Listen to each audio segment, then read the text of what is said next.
Le Conseil des ministres s'est réuni ce mercredi 16 juillet 2025 sous la présidence de M. Patrice Talon, président de la République. Les décisions que voici ont été prises à l'issue de la séance.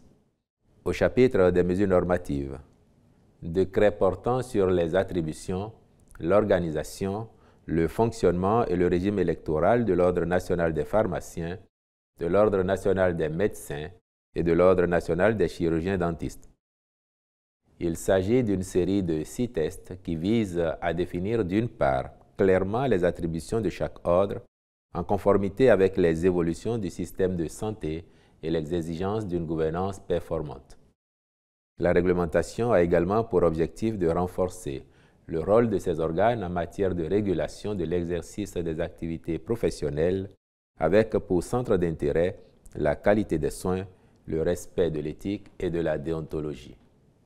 D'autre part, il consacre une meilleure définition des règles électorales aux fins de garantir leur transparence et crédibilité. C'est ainsi que sont abordées les questions se rapportant à la composition des conseils nationaux et régionaux, aux modalités de candidature, d'éligibilité, de vote, de durée des mandats et de renouvellement des instances. Le ministre de la Santé veillera, en relation avec les autres ministres concernés, à leur application diligente.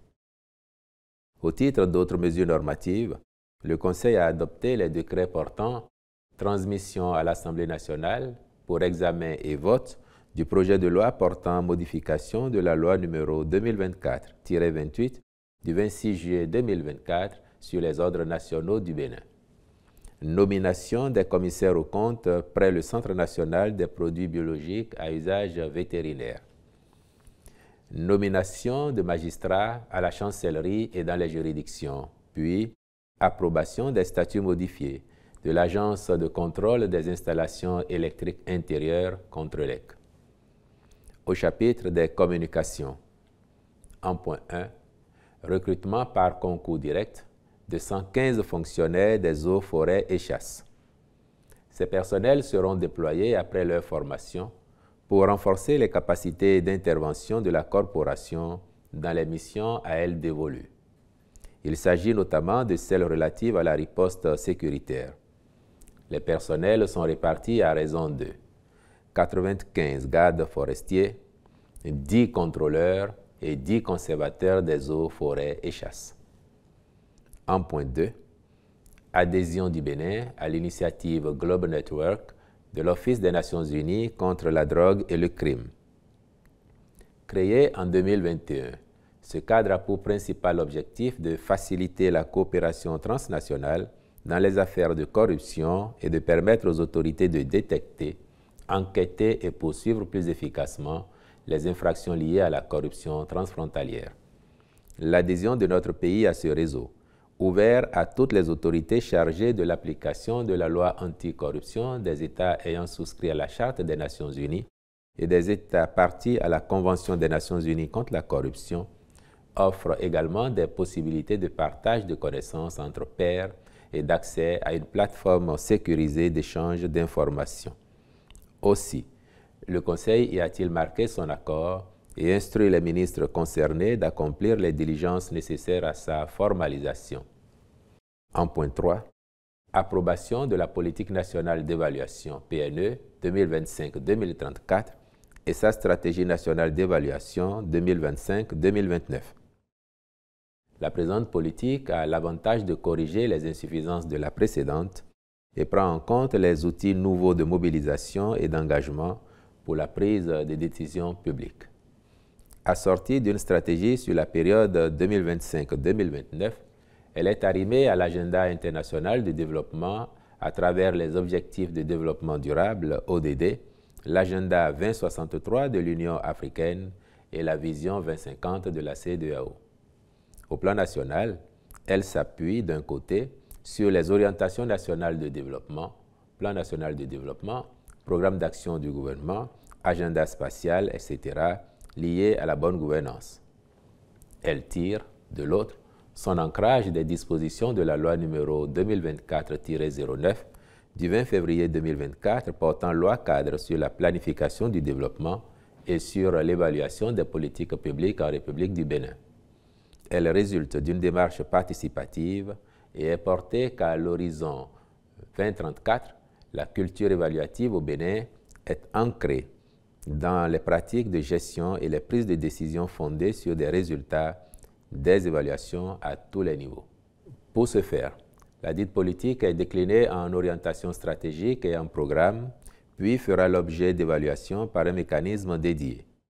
Aussi, le ministre du Développement et de la Coordination de l'action gouvernementale prendra-t-il les dispositions nécessaires pour l'appropriation, la dissémination, la mise en œuvre ainsi que le suivi-évaluation, aussi bien de la politique que de sa stratégie nationale d'évaluation. En point 4, approbation de la politique nationale de développement des énergies renouvelables PONADER 2020-2030 actualisée et sa stratégie 2025-2030. Cette politique vise à faire des énergies renouvelables la source prioritaire de la satisfaction durable et optimale des besoins énergétiques nationaux à l'horizon 2030. Sa mise en œuvre permettra à notre pays d'œuvrer davantage à la réduction des émissions de gaz à effet de serre, de mieux s'adapter au changement climatique et de favoriser l'accès à tous et à moindre coût aux énergies renouvelables. Ce faisant, elle contribuera au développement durable et à la promotion des activités socio-économiques du monde rural par une énergie moderne. La PONADER servira ainsi de cadre de référence d'élaboration et d'exécution des projets et programmes d'énergie renouvelable dans notre pays. Elle traduit la volonté du gouvernement d'orienter et de coordonner toutes les interventions dans le sous-secteur, tant des acteurs publics, parapublics que privés. Pour en assurer l'efficacité, elle est dotée d'une stratégie de mise en œuvre sur la période 2025-2030 destinée à induire des résultats positifs pour en favoriser l'évaluation.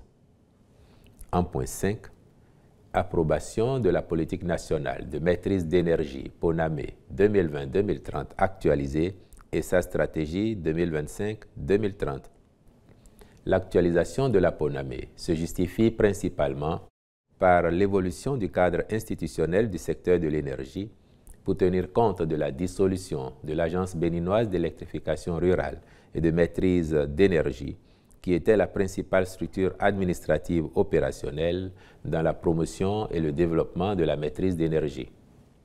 Sa mise à jour et son opérationnalisation à travers sa stratégie 2025-2030 permettront, à terme, aux consommateurs d'avoir accès à moindre coût aux services énergétiques de qualité, sécurisés, durables et efficaces.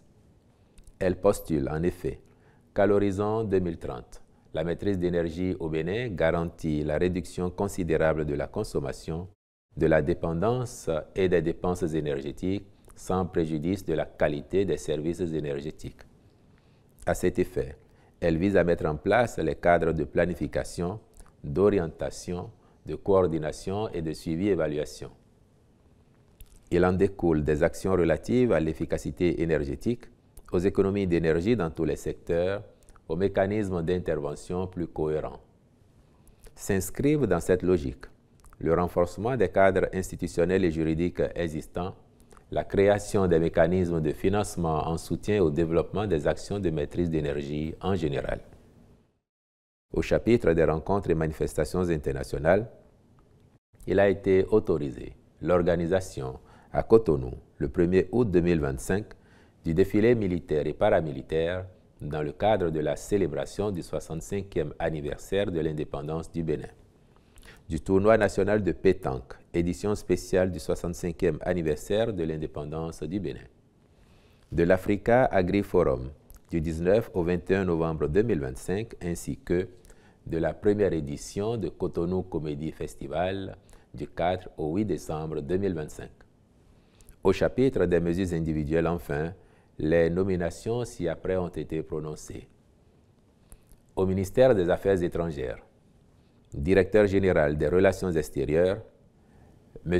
Akpekoku Marius Loko, directeur général des Affaires consulaires et des Béninois de l'extérieur, M. Yassea Nunayon MCD Hundefo, directeur général de l'attractivité et de la diplomatie économique, M. Simidele Selidji Settebe, directrice de la planification, de l'administration et des finances, Madame Adjiri Emilienne Agossa. Au ministère de l'Enseignement supérieur et de la Recherche scientifique, Conseil technique à l'enseignement supérieur, la recherche et l'innovation, Monsieur Yakole Guy Atoun. Au ministère de l'Énergie, de l'Eau et des Mines, Directeur général de la Société béninoise d'énergie électrique, Monsieur Hippolyte Ebaïtier, je vous remercie.